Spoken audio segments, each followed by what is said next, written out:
আজ আনুষ্ঠানিকভাবে শয়তান তার সকল শয়তানি কর্মকাণ্ড বাংলাদেশের ব্যবসায়ীদের হাতে তুলে দিয়ে দীর্ঘ ১ মাসের জন্য বিশ্রামে যাবেন। আগামী এই ১ মাস শয়তানের সকল শয়তানি কর্মকাণ্ডগুলো অব্যাহত থাকবে বাংলাদেশি সকল ব্যবসায়ী এবং আড়তদারদের মাধ্যমে।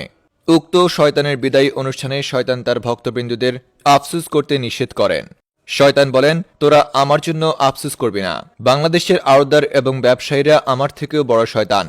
এছাড়াও এই অনুষ্ঠানে শয়তান আরও বলেন, শয়তান নাকি মাঝে মাঝে বাংলাদেশি ব্যবসায়ী এবং আড়তদারদেরকে দেখে দেখে শয়তান নাকি শয়তানি শিখে। এছাড়াও এই অনুষ্ঠানে শয়তান আরও বলেন, শয়তান নাকি বাংলাদেশি আড়তদার এবং ব্যবসায়ীদের দেখে ডিপ্রেশনে চলে যায়, কারণ মাঝে মাঝে শয়তানের চেয়েও বেশি শয়তানি করে বেড়ায় ব্যবসায়ী এবং আড়তদাররা।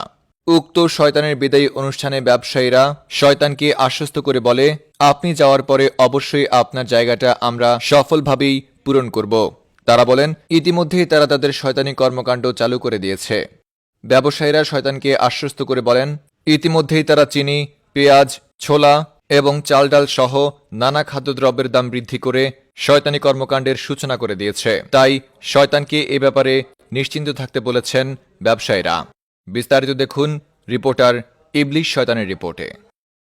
আজ প্রথম রমজান। আজকে আল্লাহ রাব্বুল আলামিন শয়তানকে বন্দী করে ফেলবেন। কিন্তু শয়তানকে বন্দী করে ফেললে পুরো রমজান মাস শয়তানি করবে কে?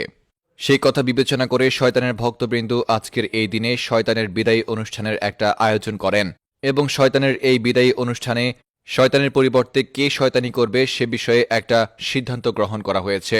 অবশেষে জানা গেছে শয়তান তার সকল শয়তানি দায়িত্ব বাংলাদেশের ব্যবসায়ী এবং আড়তদারদের কাঁধে তুলে দিয়ে এই পুরো রমজান মাস বিশ্রামে চলে যাবে।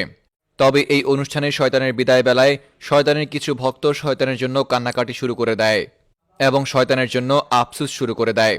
সে সময় শয়তান তাদেরকে আফসুস করতে মানা করে এবং তাদেরকে বলে, তোমরা আফসুস করো না, আমার পরিবর্তে যাকে স্থলাভিষিক্ত শয়তান নিযুক্ত করা হয়েছে সে আমার থেকেও বড় শয়তান। সেই অনুষ্ঠানে শয়তান এটাও বলেছে যে শয়তান নাকি বাংলাদেশের ব্যবসায়ীদের কাছ থেকে অনেক সময় শয়তানি শেখে।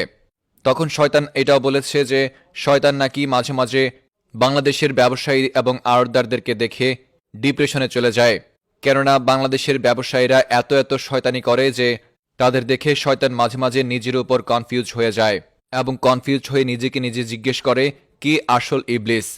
এদিকে শয়তানের বিদায়ী অনুষ্ঠানে শয়তানকে আশ্বস্ত করে ব্যবসায়ীরা বলে, শয়তান আপনি মন খারাপ করবেন না, আপনার স্থলাভিষিক্ত আমরা যার হাতে এই শয়তানি দায়িত্ব তুলে দিয়েছি তারা সঠিকভাবে আপনার দায়িত্ব পালন করবে। এমনও হতে পারে তারা কদিন পরে আপনার থেকে বেশি শয়তানি করে আপনার উপর টিক্কা দিয়ে বসবে। এদিকে ব্যবসায়ীরা সেই অনুষ্ঠানে শয়তানকে আশ্বস্ত করে বলে, শয়তান তুমি কোনো চিন্তা করবা না, আমরা ইতিমধ্যে আমাদের কর্মসূচি শুরু করে দিয়েছি। আমরা ইতিমধ্যে রমজানের আগে মধ্যবিত্তের নাগালের বাইরে নিয়ে গেছি খাদ্যদ্রব্য। ইতিমধ্যে আমরা চাল ডাল পেঁয়াজ এবং ভেষণ সহ চিনি এবং আরও যত খাদ্যদ্রব্য আছে সব কিছুর দাম দ্বিগুণ করে ফেলেছি। আপনি কোনো চিন্তা করবেন না, আমরা শীঘ্রই এই দামেরও দ্বিগুণ করে ফেলব, যাতে করে মধ্যবিত্ত এবং নিম্নবিত্তরা এই রমজানে না খেয়ে মরে। ইবলিশ শয়তান ফ্রম নিউজ ভাইয়া।